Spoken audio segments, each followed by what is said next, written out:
pallier la pénurie de masques homologués, les membres de la CPTS de Bergerac ont mobilisé leur réseau.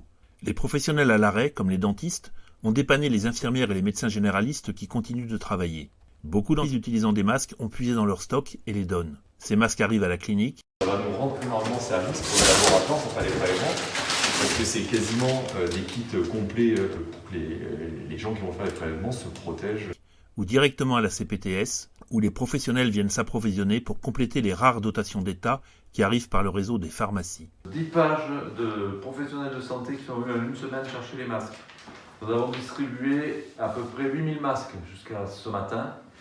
Chaque jour, de nouveaux masques arrivent apportés par des sociétés privées, le service de santé du travail, une entreprise d'horticulture, les gens passent. Quelques masques chirurgicaux qu'on a distribués aux aides à domicile, essentiellement en priorité, qui étaient complètement démunis.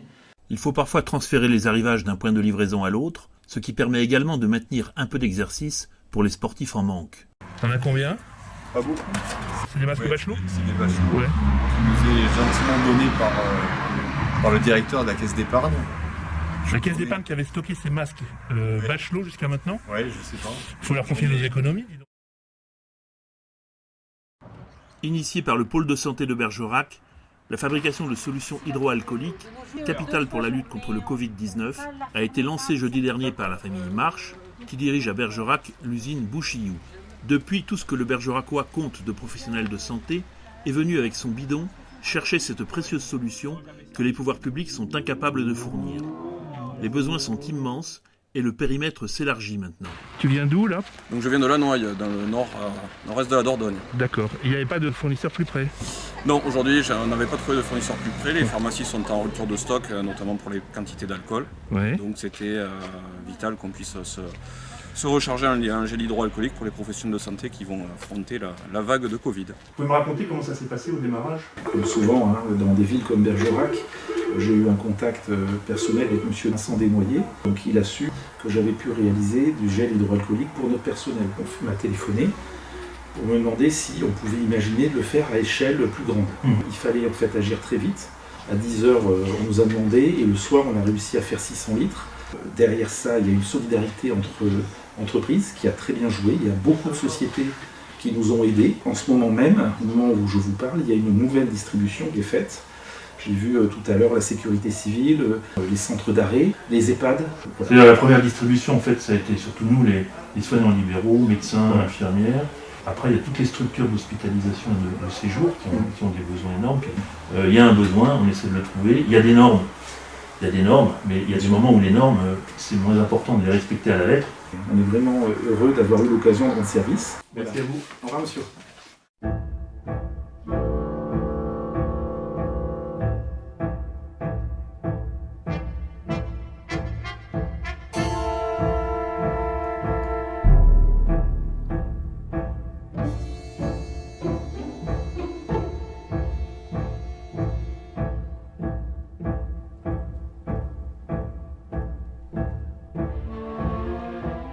Il reste des masques périmés qui avaient été délivrés par Roselyne Bachelot au moment de l'épidémie de grippe H1N1. Seuls les élastiques ont parfois souffert du temps. Autre solution, la fabrication de masques artisanaux a démarré sur Bergerac, soutenue maintenant par un élu local, Fabien Ruet, et le député Michel Delpont. À l'origine, Thibaut Cocampo, biologiste, avait besoin de masques de protection pour le personnel de son laboratoire. Il a contacté sa voisine couturière, Malika Digos, qui tient la boutique Le Voile de Lin, située rue Mounet-Sully, et qui a immédiatement relevé le défi. Donc, vous avez deux papiers non tissés qui se mettent à l'extérieur. Voilà. Le docteur Thomas Kopenkopf a opté pour celui-ci. Et là, c'est du papier, c'est pas du tissu. Ça, c'est du papier avec le charbon à l'intérieur. Il y a un filtre à charbon qui est interposé. Voilà, il est filtre à charbon comme ça. D'accord. Et vous les avez trouvés où, les filtres à charbon? C'est Fabien Ruet et M. Delpont qui les ont trouvés à l'usine de Couze. À l'usine de la papeterie de Couze? Oui. Ouais, d'accord. Après, on perce avec un emporte-pièce. On met l'élastique à l'intérieur. Hop, on le noue pour tenir les 3 plis. Le diagnostic biologique du Covid-19 nécessite un prélèvement de laboratoire. C'est ce que va réaliser le docteur Thibaut Cocampo, du laboratoire Novabio de Bergerac. Pour limiter le risque de contamination des autres patients et des soignants, le mieux est de réaliser ce prélèvement en mode drive, c'est-à-dire non pas à l'intérieur du laboratoire d'analyse, mais à l'intérieur du véhicule du patient. La sécurité pour le préleveur impose une tenue de protection complète avec masque FFP2, lunettes de protection, surblouse, charlotte et gants. Ça, c'est du matériel que la clinique nous a fourni. Ouais. Parce que moi, tu vois, j'ai pas des gants longs comme ça. Ouais, moi j'ai jamais vu ça non plus. Mais ça vient de la stérilisation, a priori. C'est les gants à vaisselle. Ouais, ça ressemble. Et après tu utiliseras ça, cette caisse là. Ouais, après, ouais. Mais j'en ai déjà fait passer quelques-unes à mes collègues. Nous, on n'a pas la chance d'avoir une CPTS hein, qui marche bien, non mais c'est vrai. Hein. Non mais c'est vrai, oui. C'est là qu'on se rend compte que Je c'est vais mettre utile, mes quoi. lunettes. Thibault rejoint le véhicule du patient qui reste assis sur son siège, le prélèvement se faisant à travers la vitre baissée, avec un écouvillon poussé loin dans la narine jusqu'au Je nasopharynx. vais baisser comme ça. Posez bien la tête, voilà.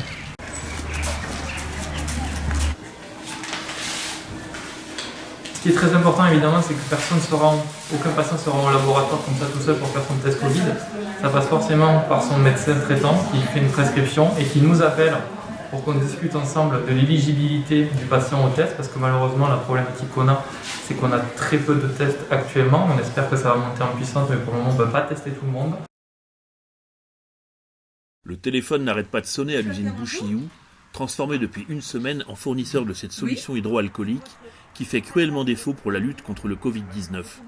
Après les soignants du Bergeracois, la demande s'est élargie aux collectivités locales, aux hôpitaux, aux EHPAD, aux prisons, à la gendarmerie. Au total, c'est près de 5000 litres qui ont été fabriqués depuis une semaine maintenant. Fabien Marche, directeur de l'usine, annonce aujourd'hui qu'il arrête cette fabrication qui avait été lancée dans l'urgence pour faire face à l'absence de soluté au moment où l'épidémie de Covid-19 s'abattait sur le Périgord comme sur l'ensemble de la France. La pénurie de masques pour se protéger du Covid-19 a suscité bon nombre d'initiatives spontanées dans le Bergeracois. Yves Hortlib a arrêté provisoirement son activité de sellier pour fabriquer des masques qu'il offre aujourd'hui à la CPTS de Bergerac. Je suis sellier ici à Gardonne et je suis tombé par hasard sur l'article de Sud-Ouest où le docteur Benoît Blanc faisait appel aux petites mains pour faire des masques de type chirurgicaux en tissu. Moi, je me suis dit que c'était pas possible de laisser le personnel soignant comme ça. Et j'ai eu l'idée de stopper mon activité, de la suspendre pendant 2 semaines et de me lancer dans la fabrication de masques. Vous les faites en quelle matière?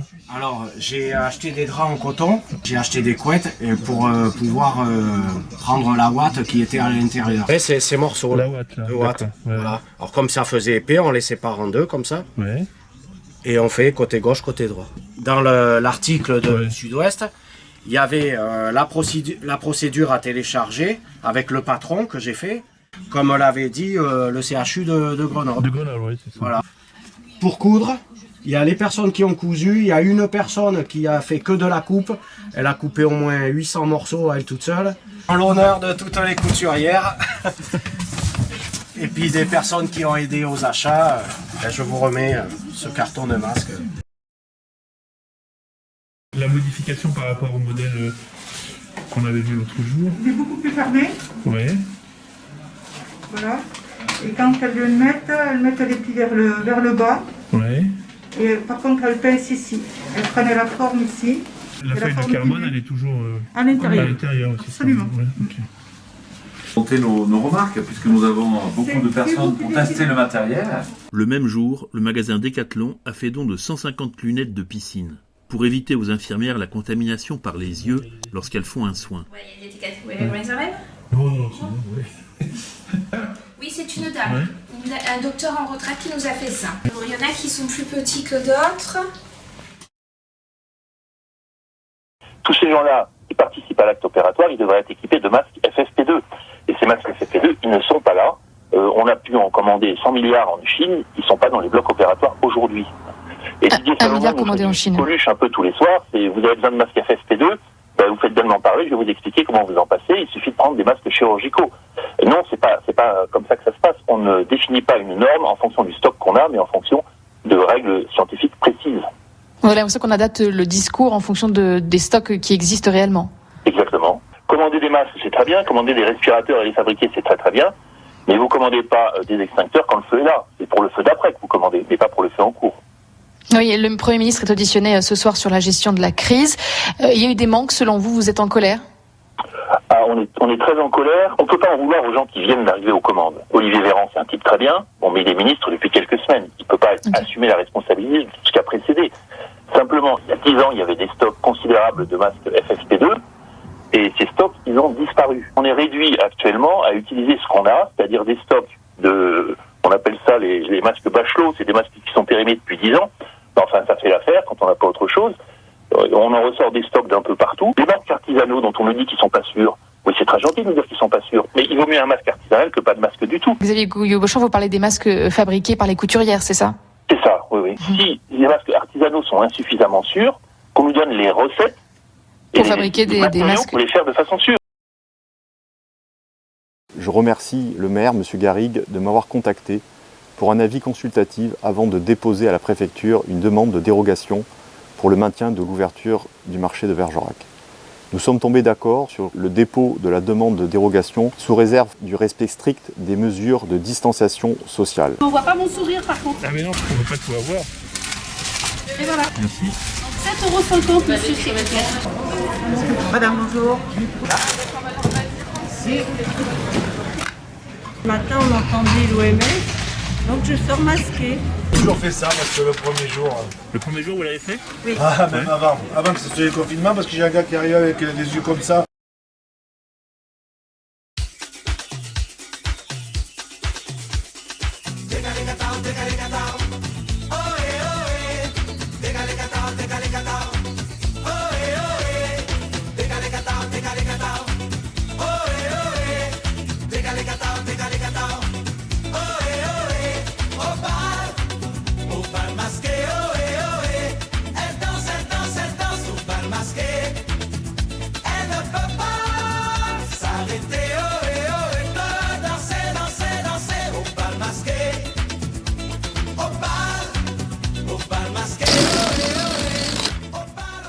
Vous avez confiance en nous qui vous soignons chaque jour. Nous avons confiance en vous, nous sachant capables de comprendre la situation. Nous devons faire face à un virus très contagieux, le Covid-19, qui se transmet par les postillons, les mains et les surfaces souillées par les mains. Beaucoup de gens infectés par ce virus ne ressentent que peu de choses et guériront sans problème. Mais ils peuvent contaminer d'autres personnes plus fragiles, qui peuvent faire des formes graves de la maladie et parfois en mourir. Si vous devez sortir, sortez masqué. Sortez masqué.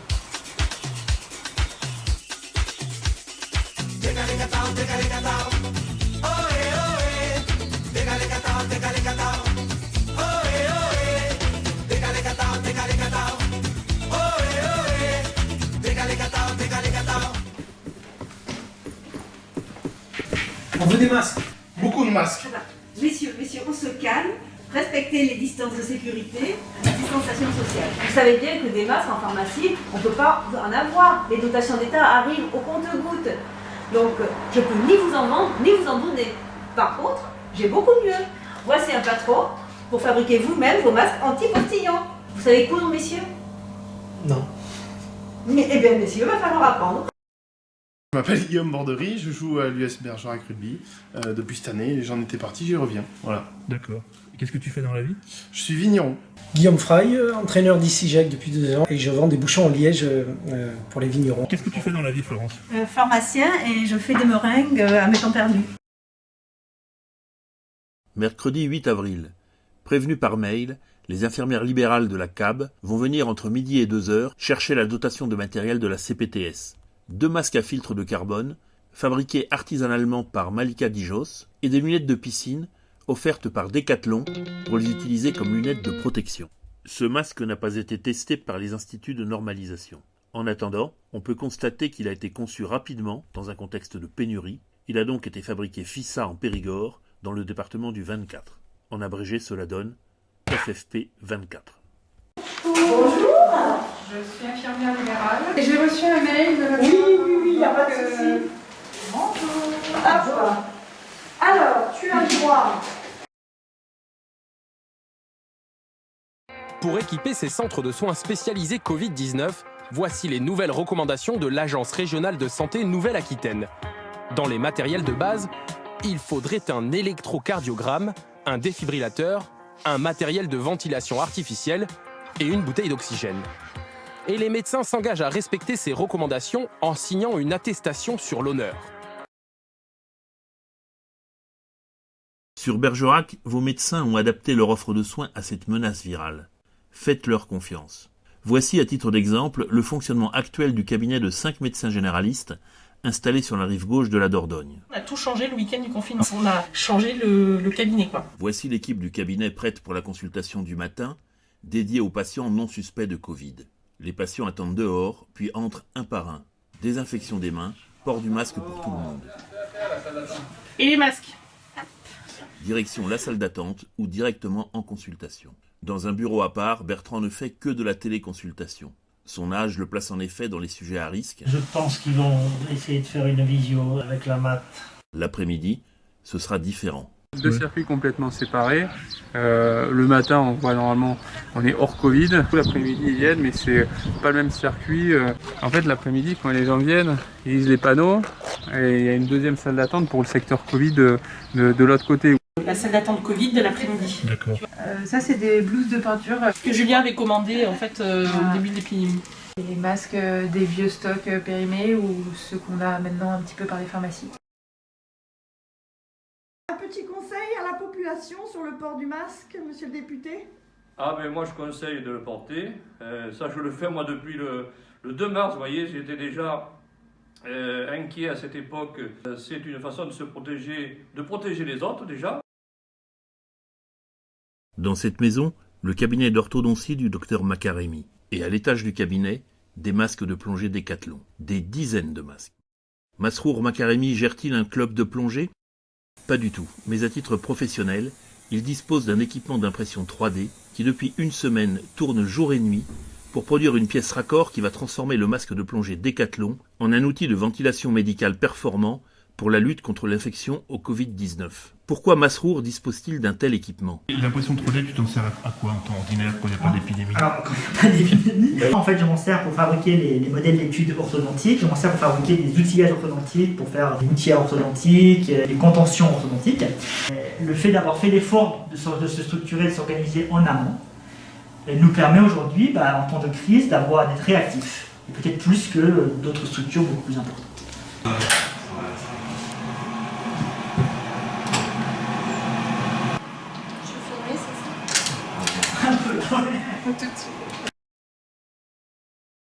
Activité inhabituelle dans la salle du conseil municipal de la mairie de Bergerac, transformée en une véritable ruche. Le but, produire des visières destinées à protéger les soignants du Covid-19. La technique, sertir une feuille de plexi sur un serre-tête produit par imprimante 3D. En fait, l'idée est venue parce que j'ai des copains qui ont commencé à faire ça dans la région de Chartres. Et qui m'ont envoyé le fichier, et puis voilà, j'ai lancé l'idée ici, et puis voilà, on a eu du soutien de plein de monde tout de suite, donc c'est super. Moi, je suis la passeuse d'information sur Facebook qui a été vue par la mairie et je suis collègue aussi dans la CAF et il m'a paru essentiel de participer à cet élan de solidarité. Voilà, pour aider tous les soignants. Là, c'est le collège Jacques Prévert.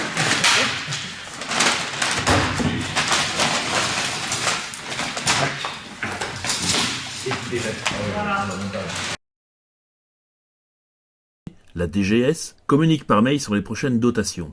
18 masques pour les médecins, les pharmaciens, les sages-femmes. Les kinés ont droit depuis peu à 6 masques par semaine. Les biologistes et les manipulateurs radio, 18 masques par semaine. Rien n'est prévu par ce canal pour les dentistes, qui sont en fait, sauf urgence, à l'arrêt complet. Ils ont d'ailleurs souvent donné leur stock aux autres soignants. Et les podologues? Pour eux, rien n'est prévu, et s'ils reprennent leurs activités au 11 mai, la situation sera compliquée pour des professionnels au contact direct des patients. La CPTS a donc prévu de rétrocéder des masques FFP2 aux podologues pour leur permettre le redémarrage. Eh bien, merci bien, au nom de tous les pédicures podologues du Bergeracois, je vous dis un grand merci parce que malheureusement nous sommes un petit peu oubliés. Nous n'avons pas droit à la dotation de masques et nous devons reprendre nos activités pour nos patients qui attendent vraiment nos soins avec grande impatience, surtout les diabétiques qui sont en grand désarroi et on veut éviter quand même qu'il y ait des catastrophes. On n'est pas dans les dotations d'État, on n'est pas cité par l'ARS, on ne fait pas partie des professionnels de santé à qui ils pensaient livrer des masques apparemment. La CPTS, on a reçu des donations en fait de Henri IV, les profs d'Henri IV qui ont pris leurs imprimantes 3D pour faire des visières. Ouais. Et donc là, vous en avez besoin, on va vous en posséder. D'accord. Alors l'ARS nous demande la liste des orthophonistes prêtes à travailler avec les patients qui sortent de Covid, mais elle ne nous fournit pas les masques. Vous savez quels masques on a détruits? Des masques moisis, inutilisables, dont les critères de filtration et de respirabilité font que vous ne les donneriez même pas à votre lapin nain. Je veux dire, c'est pas possible. Ce sont des masques totalement hors d'usage que nous avons été amenés à détruire. Ce sont des masques qui dataient du début des années 2000, sans date de péremption.